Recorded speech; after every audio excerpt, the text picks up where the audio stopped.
नमस्कार, दोपहर समाचार में आपका स्वागत है।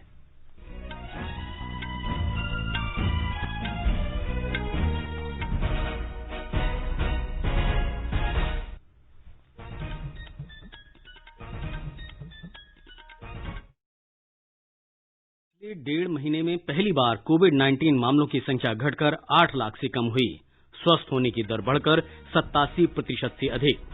स्वास्थ्य मंत्रालय ने कहा, देश में कोविड से बचाव के 3 टीकों का विकास कार्य प्रगति पर। इनमें से एक नैदानिक परीक्षण के तीसरे चरण में। उत्तर प्रदेश में पीलीभीत जिले में एक सड़क दुर्घटना में 9 लोगों की मौत। खरीफ के मौजूदा विपणन सत्र में न्यूनतम समर्थन मूल्य पर 13,000 करोड़ रुपए से अधिक राशि के 69 लाख टन से अधिक धान की खरीद की गई। नवरात्रि का पर्व आज से देश भर में शुरू। प्रधानमंत्री नरेंद्र मोदी ने सबके लिए सुख, शांति और समृद्धि की कामना की। और आईपीएल क्रिकेट प्रतियोगिता में आज दुबई में राजस्थान रॉयल्स का मुकाबला रॉयल चैलेंजर्स बेंगलोर से और शारजाह में दिल्ली कैपिटल्स का सामना चेन्नई सुपर किंग्स से।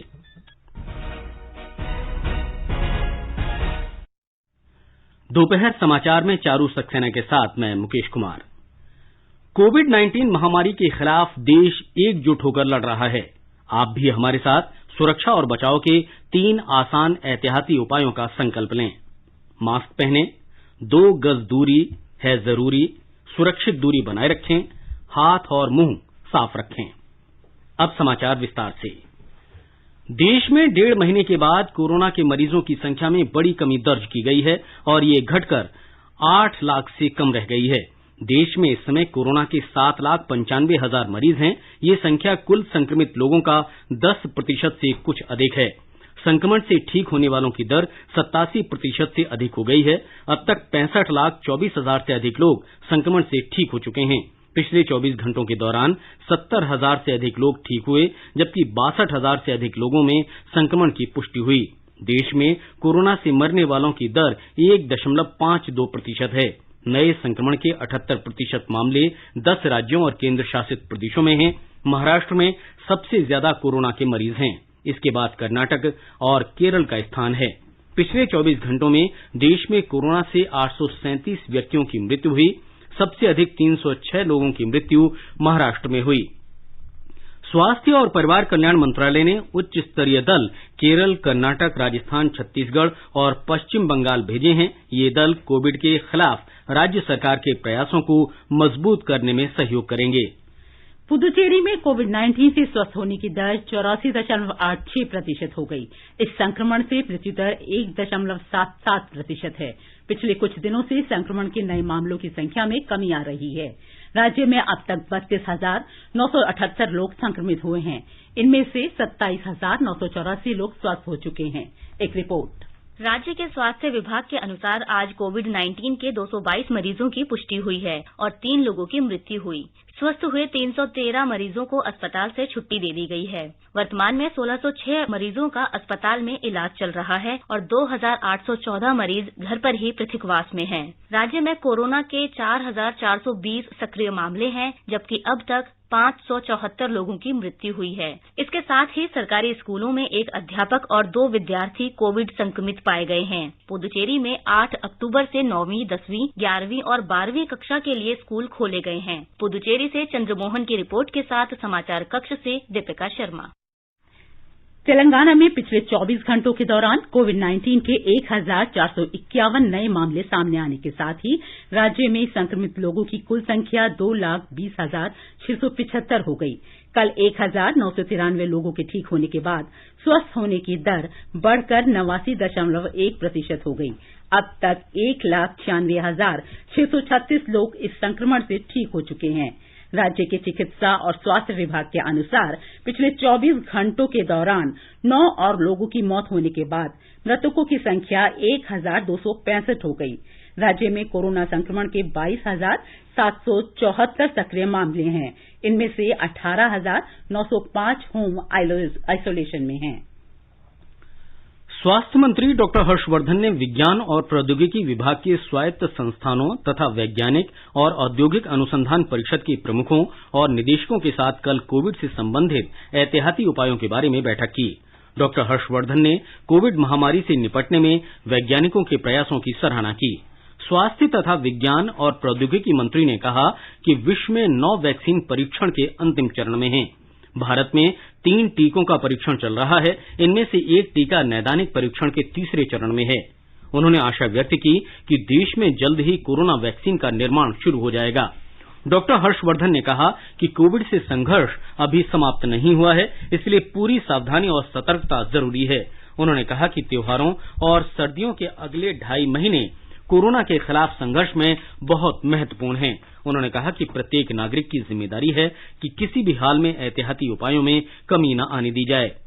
स्वास्थ्य मंत्री ने इस महीने की 8 तारीख को शुरू किए गए जन आंदोलन के तहत प्रधानमंत्री के आह्वान का अनुसरण करने की अपील की।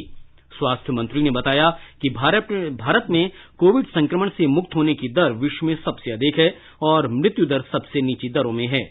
उन्होंने कहा कि उपचाराधीन रोगियों की संख्या लगातार कम हो रही है। सरकार ने जरूरत के अनुरूप परीक्षण क्षमता में बढ़ोतरी की है। उन्होंने कहा कि भारत मास्क, व्यक्तिगत सुरक्षा उपकरण और वेंटिलेटर की उपलब्धता में भी आत्मनिर्भर हो गया है। गुजरात सरकार ने कोरोना महामारी के कारण राज्य में नवरात्रि नहीं मनाने का फैसला किया है। हालांकि पूजा, आरती और अन्य धार्मिक गतिविधियां कोविड-19 के दिशा निर्देशों का पालन करते हुए जारी रखी जा सकती हैं। हमारे संवाददाता ने खबर दी है कि नवरात्रि का आयुर्वेद में भी विशेष महत्व है, क्योंकि इस दौरान लोगों में महामारी के खिलाफ प्रतिरोधक क्षमता में वृद्धि होती है। अहमदाबाद स्थित लोक आयुर्वेदा संस्थान ने नवरात्रि में आयुर्वेद के महत्व का प्रचार प्रसार के लिए विशेष अभियान चलाया है। देश के सुप्रसिद्ध आयुर्वेदाचार्य डॉक्टर हितेश जानी ने आकाशवाणी के साथ खास बातचीत में प्रथम नवरात्र का आयुर्वेद में महत्व इस प्रकार बताया। प्रथमम शैलपुत्रीम नमः। तो शैलपुत्री माता जी का भी नाम है, लेकिन शैलपुत्री हरड़ को भी कहते हैं। हरड़ जिसको संस्कृत में हम हरितकी कहते हैं, इसका एक नाम पथ्या भी है। रसायन है तो वो हमारी एनर्जी बनाए रखती है, इम्यूनिटी बनाए रखती है। बालक से लेके वृद्ध सभी के लिए उपयुक्त है और स्किन के लिए अच्छा है, महिलाओं के बालों के लिए अच्छा है। योगेश पंड्या, आकाशवाणी समाचार, अहमदाबाद। खेल रत्न और पद्मश्री से सम्मानित दीपा मलिक ने लोगों से अपने साथ साथ प्रियजनों को कोरोना संक्रमण से बचाने के लिए मास्क पहनने, हाथ धोने और सुरक्षित दूरी बनाए रखने का आग्रह किया है। आकाशवाणी से बातचीत में सुश्री मलिक ने कहा कि लोगों को त्योहारों के दौरान अधिक सतर्क रहना होगा और कोविड-19 के खिलाफ लड़ाई जारी रखनी होगी। नमस्कार, मैं दीपा मलिक आप सभी श्रोताओं से निवेदन करती हूँ कि प्लीज मास्क पहनते रहिए, हाथ धोते रहिए, अपना दायित्व समझकर 2 गज की दूरी बनाए रखिए। जो हमारी एक दायित्व है वही हमें कोरोना से बचाएगा और हमारी सेहत को अच्छा रखेगा। ये त्योहार का माहौल है और त्योहार की सेलिब्रेशन में हमें अपनी जिम्मेदारी बिल्कुल नहीं भूलनी है। मशहूर कलाकार रघुवीर यादव ने लोगों से अपील की है कि वो कोविड से बचाव के लिए उचित व्यवहार का पालन करें। जैसा कि हम सभी जानते हैं कि कोरोना की महामारी अभी खत्म नहीं हुई है और जैसा कि हमारे प्रधानमंत्री जी ने ये आग्रह किया है कि सुरक्षा ही कोविड से बचाव का उपाय है, तो इसलिए मेरी आपसे अपील है कि जब भी आप घर से बाहर निकलें कृपया मास्क लगाकर निकलें, समय समय पर अपने हाथों को धोते रहें, 2 गज की दूरी का पालन करें। हम मिलकर इस लड़ाई को जीतेंगे। महाराष्ट्र के चंद्रपुर जिले में लोगों की शिकायतों के समाधान के लिए एक कॉल सेंटर स्थापित किया गया है। ये कॉल सेंटर लोगों को क्वारंटीन और मानसिक स्वास्थ्य से जुड़ी जानकारियां भी उपलब्ध कराएगा। एक रिपोर्ट। देश भर में कोविड-19 के कारण लॉकडाउन घोषित किए जाने के साथ ही चंद्रपुर जिला प्रशासन द्वारा मार्च महीने में कोरोना कॉल सेंटर शुरू किया गया। तब से इस सेंटर के जरिए 1 लाख से अधिक नागरिकों से बातचीत कर उन्हें मार्गदर्शन और सहायता प्रदान की गई है। प्रारंभ में इस कॉल सेंटर ने यात्री मजदूरों और राज्य तथा जिले के बाहर से आने वाले लोगों को उनकी समस्याएं हल करने में मदद की। कुछ समय बाद इस केंद्र ने कोविड-19 मरीजों के साथ उनके संपर्क में आने वाले लोगों की भी काउंसलिंग शुरू की। कोविड-19 संक्रमित मरीजों का मनोबल बनाए रखने का महत्वपूर्ण काम यह केंद्र कर रहा है। मरीजों के स्वस्थ होने के तथा घर लौटने के बाद भी उनके स्वास्थ्य के बारे में पूछताछ करने वाला यह कॉल सेंटर बेहतरीन सेवा की मिसाल बन गया है। माधुरी पांगे, आकाशवाणी समाचार, मुंबई। उत्तराखंड के मुख्यमंत्री त्रिवेंद्र सिंह रावत ने कोविड की रोकथाम और बचाव कार्यों की समीक्षा बैठक की। उन्होंने अधिकारियों को कोविड-19 पर प्रभावी नियंत्रण के लिए जागरूकता अभियान में और तेजी लाने के निर्देश दिए। हमारे संवाददाता ने बताया कि आज से शुरू हो रहे शारदीय नवरात्रे को देखते हुए राज्य में कोविड संबंधी दिशा निर्देशों का सख्ती से पालन करने के आदेश दिए गए।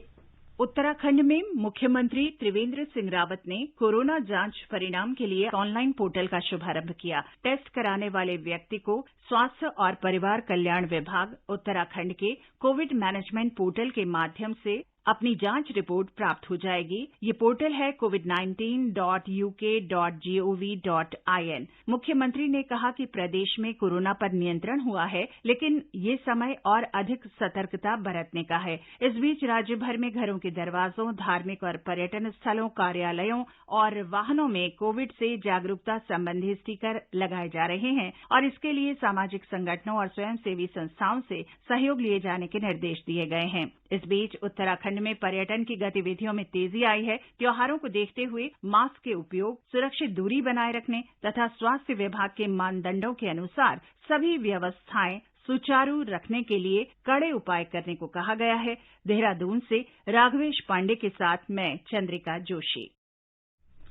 ये समाचार आकाशवाणी से प्रसारित किए जा रहे हैं। ताज़ा समाचार जानने के लिए आप हमारे Twitter handle @AIR News Hindi को फॉलो कर सकते हैं।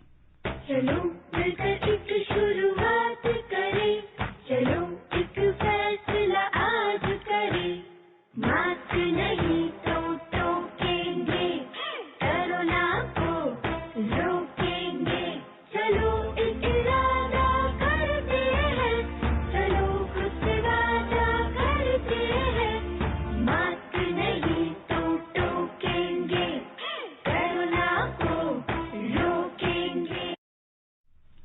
ये आकाशवाणी है। उत्तर प्रदेश के पीलीभीत जिले में आज सुबह एक सड़क हादसे में 9 लोगों की मौत हो गई और कई अन्य घायल हो गए। पीलीभीत के जिलाधिकारी पुलकित खरे ने बताया कि ये दुर्घटना राष्ट्रीय राजमार्ग 730 पर बस के एक वाहन से टकराने से हुई। 3-3:30 बजे एक भीषण दर्दनाक हादसा हुआ जिसमें रोडवेज की बस की टक्कर बोलेरो पिकअप गाड़ी से हुई है। 8 लोगों की मृत्यु की अभी तक पुष्टि हुई है और लगभग 32 लोग घायल हुए थे, जिनको रात में ही एम्बुलेंस की व्यवस्था करा के CHC पे उपचार के लिए भेजा गया। जो लोग सीरियस थे उनको जिला अस्पताल लाया गया और कुछ लोगों को बरेली और लखनऊ भी रेफर करा गया है। जितने भी घायल हैं उनको पूरी तरह से आर्थिक सहायता सरकार द्वारा घोषित करी गई है। उनका पूरा ध्यान रखा जाएगा कि उनको सही से उपचार मिले। जिन लोगों की मृत्यु हुई है उनके परिवारजनों को भी माननीय मुख्यमंत्री जी द्वारा शासन द्वारा 5 लाख रुपए की आर्थिक सहायता की घोषणा करी गई है। मुख्यमंत्री योगी आदित्यनाथ ने अधिकारियों को निर्देश दिया है कि घायलों को हर संभव सहायता दी जाए। जम्मू कश्मीर में अनंतनाग जिले के लारनू इलाके में आज तड़के एक आतंकवादी सुरक्षा बलों के साथ मुठभेड़ में मारा गया। आतंकवादियों के छिपे होने की खुफिया सूचना मिलने पर संयुक्त सुरक्षा बलों का एक दल लारनू गांव गया था। जैसे ही सुरक्षा बल संदिग्ध स्थल पर पहुंचे, आतंकवादियों ने उन पर गोलियां चलानी शुरू कर दी। सुरक्षा बलों की जवाबी कार्रवाई में एक आतंकवादी मारा गया, जिसकी पहचान की जा रही है। मुठभेड़ स्थल से एक AK-47 राइफल भी बरामद हुई है। सरकार ने कहा है कि खरीफ के चालू विपणन सत्र में 6 लाख से अधिक किसानों से 69 लाख टन से अधिक धान की खरीद की गई है। कृषि मंत्रालय ने बताया कि भारतीय खाद्य निगम और अन्य सरकारी एजेंसियों ने पंजाब, हरियाणा, उत्तर प्रदेश, तमिलनाडु, उत्तराखंड, चंडीगढ़, केरल और जम्मू कश्मीर से धान की खरीद की है। मंत्रालय ने कहा कि सरकार अपनी मौजूदा न्यूनतम समर्थन मूल्य के अनुसार ही खरीद कर रही है। इस योजना के तहत अब तक कुल 13,128 करोड़ रुपए से ज्यादा की खरीद की गई है। कृषि मंत्रालय ने बताया कि राज्यों के प्रस्ताव के आधार पर 10 राज्यों के लिए खरीफ विपणन सत्र 2020 के लिए 41 लाख टन से अधिक दलहन और तिलहन की खरीद की मंजूरी दी गई। ये राज्य तमिलनाडु, कर्नाटक, महाराष्ट्र, तेलंगाना, गुजरात, हरियाणा, उत्तर प्रदेश, ओडिशा, राजस्थान और आंध्र प्रदेश हैं। मंत्रालय ने आंध्र प्रदेश, कर्नाटक, तमिलनाडु और केरल राज्यों के लिए 1,23,000 टन कोपरा की खरीद को भी मंजूरी दी। आगे बढ़ने से पहले मुख्य समाचारों पर एक नजर। देश में पिछले 1.5 महीने में पहली बार कोविड-19 के मामलों की संख्या घटकर 8 लाख से कम हुई। स्वस्थ होने की दर बढ़कर 87% से अधिक। स्वास्थ्य मंत्रालय ने कहा, देश में कोविड से बचाव के 3 टीकों का विकास कार्य प्रगति पर। इनमें से एक नैदानिक परीक्षण के तीसरे चरण में। उत्तर प्रदेश में पीलीभीत जिले में एक सड़क दुर्घटना में 9 लोगों की मौत। खरीफ के मौजूदा विपणन सत्र में न्यूनतम समर्थन मूल्य पर 13,000 करोड़ रुपए से अधिक राशि के 59 लाख टन से अधिक धान की खरीद की गई। नवरात्र का पर्व आज से देश भर में शुरू। प्रधानमंत्री नरेंद्र मोदी के लिए सबके लिए सुख, शांति और समृद्धि की कामना की। आईपीएल क्रिकेट में प्रतियोगिता में आज दुबई में राजस्थान रॉयल्स का मुकाबला रॉयल चैलेंजर्स बैंगलोर से और शारजाह में दिल्ली कैपिटल्स का सामना चेन्नई सुपर किंग्स से होगा। बिहार में विधानसभा के दूसरे चरण के चुनाव के लिए 94 निर्वाचन क्षेत्रों में नामांकन पत्रों की जांच का काम चल रहा है। नामांकन वापस लेने की आखिरी तारीख 19 अक्टूबर है। इस चरण में 3 नवंबर को मतदान होगा। दूसरे चरण के चुनाव के लिए राष्ट्रीय जनतांत्रिक गठबंधन और महागठबंधन के अलावा कई अन्य दलों ने अपने उम्मीदवार खड़े किए हैं। इस चरण में भारतीय जनता पार्टी 46 सीटों पर, जबकि उसकी सहयोगी पार्टी जनता दल यूनाइटेड 43 सीटों पर चुनाव लड़ रही है। बाकी 5 सीटों पर एनडीए के घटक दल, वीआईपी और हम के उम्मीदवार चुनाव मैदान में हैं। दूसरी तरफ महागठबंधन की ओर से राष्ट्रीय जनता दल 56 सीटों पर, जबकि उसकी सहयोगी पार्टी कांग्रेस ने 24 सीटों पर अपने उम्मीदवार खड़े किए हैं। वहीं महागठबंधन में शामिल वाम दलों के 14 उम्मीदवार चुनाव मैदान में हैं। चिराग पासवान के नेतृत्व वाली लोक जनशक्ति पार्टी लोजपा ने इस चरण में 53 निर्वाचन क्षेत्रों में अपने उम्मीदवार खड़े किए हैं। लोजपा ने भारतीय जनता पार्टी और जनता दल यूनाइटेड के कई बागी नेताओं को चुनाव मैदान में उतारा है। इस बीच विधानसभा के पहले और दूसरे चरण के चुनाव के लिए विभिन्न राजनीतिक दलों ने अपना प्रचार तेज कर दिया है। ब्यौरा हमारे संवाददाता से। भाजपा और जदयू के नेता एनडीए उम्मीदवारों के समर्थन में लगातार रैलियों को संबोधित कर रहे हैं। भाजपा के राज्य प्रभारी भूपेंद्र यादव और महाराष्ट्र के पूर्व मुख्यमंत्री देवेंद्र फडणवीस ने गोपालगंज और सिवान में रैलियों को संबोधित करते हुए एनडीए सरकार की उपलब्धियों को गिनाया। वहीं जदयू अध्यक्ष और मुख्यमंत्री नीतीश कुमार ने नबीनगर और नोखा में चुनावी सभाओं को संबोधित किया। श्री कुमार ने कहा कि उनकी सरकार ने राज्य में कानून का राज स्थापित किया है, इससे सूबे में शांति और समृद्धि आई है। राष्ट्रीय जनता दल के नेता तेजस्वी प्रसाद यादव भी एक दिन में कई सभाओं को संबोधित कर रहे हैं। वहीं जन अधिकार पार्टी के अध्यक्ष पप्पू यादव ने जमुई में मुख्यमंत्री नीतीश कुमार पर आरोप लगाया कि उनकी सरकार युवाओं को रोजगार उपलब्ध कराने में विफल रही है। महागठबंधन के नेताओं ने आज पटना में संयुक्त रूप से गठबंधन का घोषणा पत्र जारी किया, जिसमें 10 लाख स्थायी नौकरियां देने का वादा किया गया है। महागठबंधन में शामिल सीपीएम ने भी अलग से अपना घोषणा पत्र जारी किया है। धर्मेंद्र कुमार राय, आकाशवाणी समाचार, पटना। बिहार में राष्ट्रीय जनता दल के नेतृत्व वाले महागठबंधन ने बदलाव का संकल्प शीर्षक से घोषणा पत्र में बेरोजगारों को लाखों की संख्या में नौकरियां देने और केंद्र सरकार द्वारा हाल ही में पारित कृषि संबंधी 3 कानूनों को रद्द करने का वादा किया है। घोषणा पत्र जारी करते हुए राष्ट्रीय जनता दल नेता तेजस्वी प्रसाद यादव ने कहा कि राज्य में गठबंधन की सरकार बनने पर 10 लाख सरकारी नौकरियां उपलब्ध कराई जाएंगी और अनुबंध पर नियुक्त शिक्षकों को नियमित कर दिया जाएगा। घोषणा पत्र में प्रतियोगी परीक्षाओं के लिए शुल्क घटाने और प्रवासी मजदूरों के लिए हेल्पलाइन शुरू करने की बात भी कही गई है। कांग्रेस के महासचिव रणदीप सुरजेवाला, प्रदेश कांग्रेस अध्यक्ष मदन मोहन झा और भारतीय की कम्युनिस्ट पार्टी मार्क्सवादी लेनिनवादी की शशि यादव भी इस अवसर पर मौजूद थे। उधर मध्य प्रदेश में विधानसभा उपचुनावों के लिए कुल 458 उम्मीदवारों ने 597 नामांकन पत्र जमा किए हैं। आज इनकी भी जांच की जा रही है। राज्य के 19 जिलों के 28 विधानसभा क्षेत्रों में उपचुनाव हो रहे हैं। मतदान 3 नवंबर को और मतगणना 10 नवंबर को होगी। महाराष्ट्र के चंद्रपुर जिले में लोगों की शिकायतों के समाधान के लिए एक कॉल सेंटर स्थापित किया गया है। ये कॉल सेंटर लोगों को क्वारंटीन और मानसिक स्वास्थ्य से जुड़ी जानकारियां भी उपलब्ध कराएगा। एक रिपोर्ट। बारिश से संबंधित हादसों में अब तक 28 लोगों की मौत हुई, साथ ही फसलों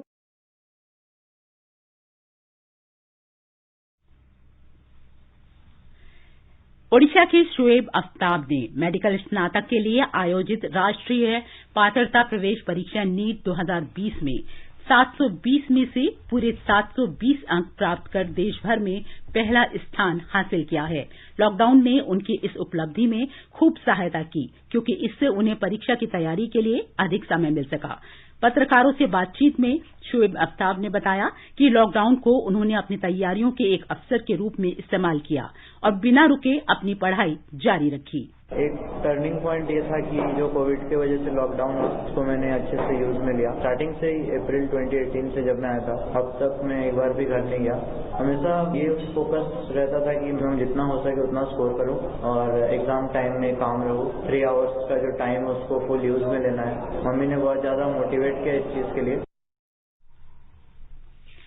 ओडिशा के शोएब आफ्ताब और दिल्ली की आकांक्षा सिंह ने 720 में से 720 अंक हासिल किए, लेकिन नेशनल टेस्टिंग एजेंसी की टाई ब्रेकिंग पॉलिसी के अनुसार शोएब आफ्ताब को पहला और आकांक्षा सिंह को दूसरा स्थान मिला। राष्ट्रीय परीक्षण एजेंसी एनटीए ने कल इसका परिणाम घोषित किया। सभी चिकित्सा संस्थानों में स्नातक चिकित्सा पाठ्यक्रमों में प्रवेश के लिए नीट का आयोजन 13 सितंबर और 14 अक्टूबर को किया गया। प्रधानमंत्री नरेंद्र मोदी सोमवार को ग्रैंड चैलेंजेस की वार्षिक बैठक के उद्घाटन सत्र में मुख्य भाषण देंगे। ये संस्था स्वास्थ्य और विकास के क्षेत्र में पिछले 15 वर्षों से कार्य कर रही है। 3 दिन तक चलने वाली इस वर्चुअल बैठक में विश्व के कई प्रतिष्ठित नेता, वैज्ञानिक और अनुसंधानकर्ता भाग लेंगे। इसमें मुख्य रूप से कोविड से उत्पन्न चुनौतियों पर चर्चा की जाएगी। 40 देशों के करीब 1600 प्रतिनिधियों के इसमें भाग लेने की संभावना है। ग्रैंड चैलेंजेस की इस वर्ष होने वाली बैठक का आयोजन विज्ञान और प्रौद्योगिकी मंत्रालय ने बिल और मेलिंडा गेट्स फाउंडेशन के साथ मिलकर किया है। स्वास्थ्य और परिवार कल्याण मंत्री डॉक्टर हर्षवर्धन भी इसे संबोधित करेंगे। शक्ति रूपा देवी दुर्गा की आराधना का अनुष्ठान नवरात्रि पर्व आज से शुरू हो गया है। 9 दिन के अनुष्ठान के पहले दिन आज मां दुर्गा के शैलपुत्री रूप की पूजा अर्चना की जा रही है।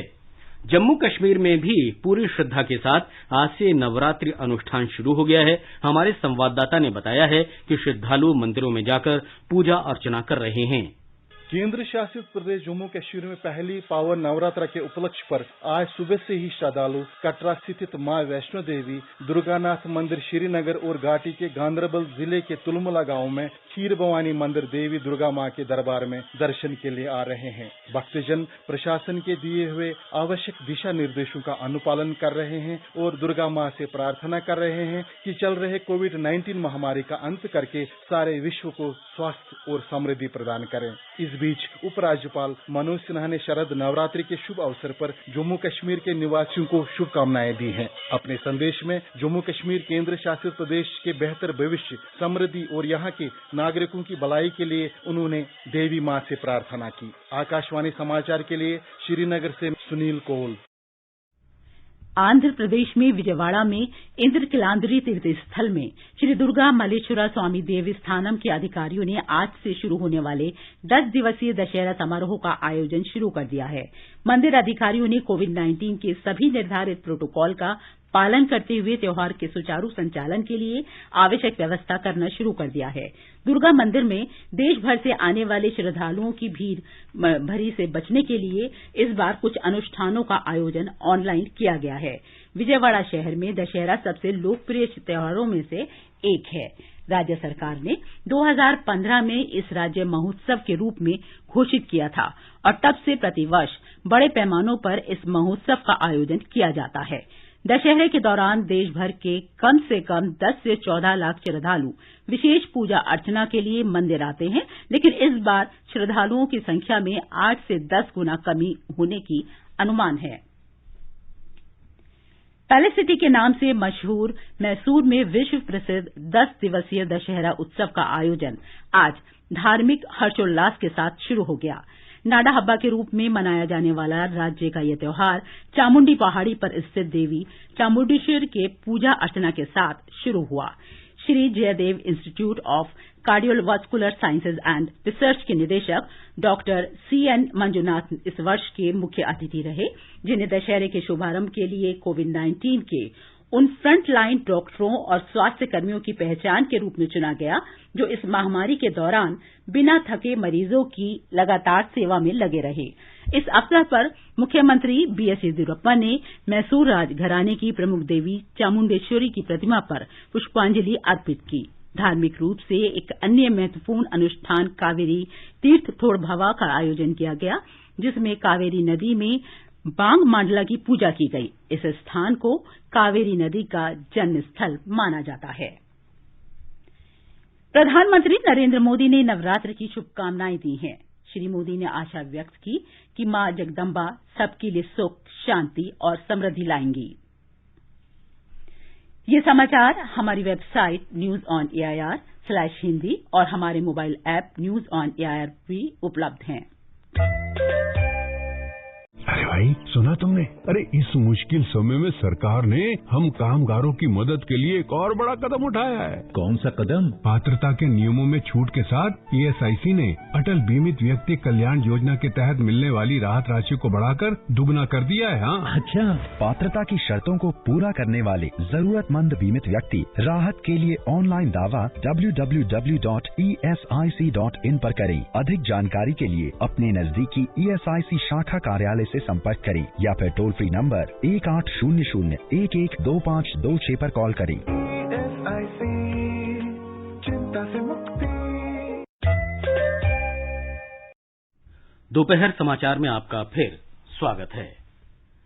सूक्ष्म, लघु और मध्यम उद्यम मंत्रालय ने स्पष्ट किया है कि सूक्ष्म, लघु और मध्यम उद्यम निर्यात संवर्धन परिषद से उसका कोई संबंध नहीं है। एक वक्तव्य में मंत्रालय ने कहा कि मीडिया में इस आशय की सूचनाएं प्रसारित हुई हैं कि परिषद कुछ पदों पर नियुक्तियां कर रही है और इस संबंध में वो मंत्रालय के नाम का प्रयोग कर रही है। मंत्रालय ने आम जनता को सावधान किया है कि वो इस तरह के भ्रामक विज्ञापनों के झांसे में न आए।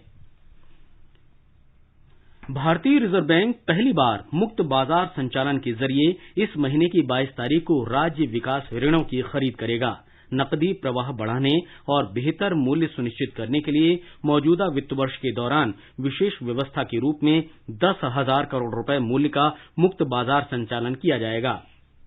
बाजार की प्रतिक्रिया के अनुरूप नीलामी का दायरा बढ़ाया भी जा सकता है। रिजर्व बैंक बहुत सुरक्षा नीलामी के जरिए राज्य विकास ऋणों की खरीद करेगा, जिसमें विविध मूल्य पद्धति का उपयोग किया जाएगा।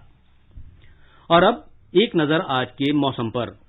राष्ट्रीय राजधानी दिल्ली में आसमान आमतौर पर साफ रहेगा। न्यूनतम तापमान 17 डिग्री सेल्सियस रिकॉर्ड किया गया। मुंबई में आंशिक रूप से बादल छाए रहेंगे, हल्की वर्षा हो सकती है। न्यूनतम तापमान 23 डिग्री सेल्सियस दर्ज हुआ। चेन्नई में गरज के साथ वर्षा हो सकती है। तापमान 25 और 35 डिग्री सेल्सियस के बीच रहने की संभावना है। कोलकाता में आंशिक रूप से बादल छाए रहने और गरज के साथ वर्षा का अनुमान है। न्यूनतम तापमान 27 डिग्री सेल्सियस रिकॉर्ड किया गया। जम्मू कश्मीर के जम्मू में न्यूनतम तापमान 17 डिग्री सेल्सियस दर्ज हुआ। शहर में आसमान साफ रहेगा। श्रीनगर में भी आसमान साफ रहेगा। न्यूनतम तापमान 5 डिग्री सेल्सियस रिकॉर्ड हुआ है। लद्दाख में आसमान साफ रहेगा। तापमान 0 से 4 डिग्री नीचे और 20 डिग्री सेल्सियस के बीच रहने का अनुमान है। गिलगित में आसमान साफ रहेगा। तापमान 5 और 28 डिग्री सेल्सियस के बीच रहेगा। मुजफ्फराबाद में आमतौर पर आसमान साफ रहेगा। तापमान 12 से 29 डिग्री सेल्सियस के बीच रहने के आसार हैं। गुवाहाटी में आंशिक रूप से बादल छाए रहने का अनुमान है। न्यूनतम तापमान 25 डिग्री सेल्सियस